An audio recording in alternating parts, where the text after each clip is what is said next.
reading Elder Scrolls lore books so you don't have to, An Explorer's Guide to Skyrim. Please sit back and enjoy this Elder Scrolls lore audiobook series. Far too often, noble visitors from Cyrodiil see little more of Skyrim than the view from their carriage. To be sure, this coarse, uncivilized province is far from hospitable, but it's also a place of fierce, wild beauty, with the grand vistas and inspiring natural wonders awaiting those with the will to seek them out, and the refinement to truly appreciate them. If you are of a mind to see Skyrim for yourself, I recommend beginning your adventure as I did, by seeking out Stones of Fate. No doubt you're taken aback by the name, as I once was. The provincials and village folk have all manner of dark tales about these ancient monuments, stories of necromantic rituals and fell spirits of great and terrible powers conferred on any who dare touch them. The stories are, as Jarl Egrif once told me, a load of mammoth dung. A bit uncouth, but you get the point.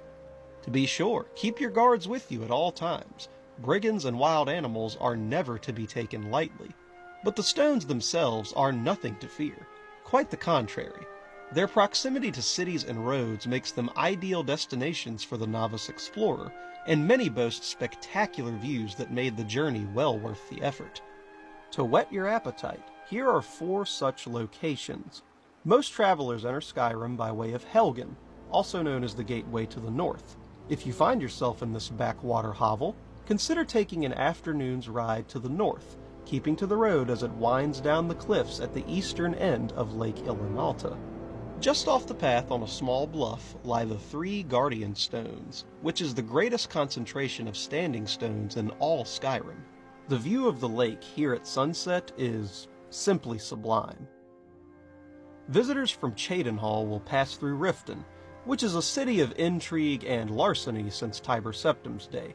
If you seek adventure in the Rift, leave the city by the southern gate and cast your gaze upon the bluff that rises to the south. Atop it sits the Shadow Stone, a fitting symbol for the City of Thieves. Moving on to Whiterun, which is the heart of Skyrim, its towering palace rivaling even the greatest castles of Cyrodiil.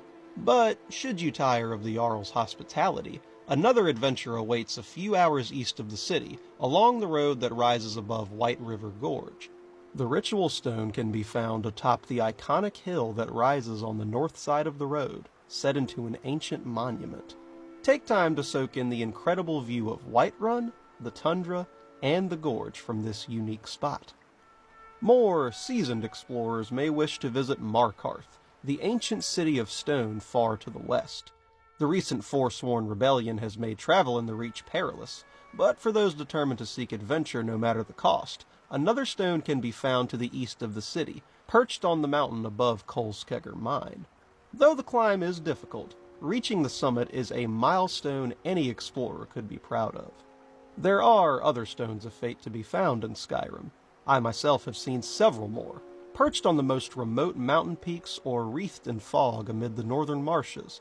But the true joy of exploration is in the discovery, so I leave the rest to you.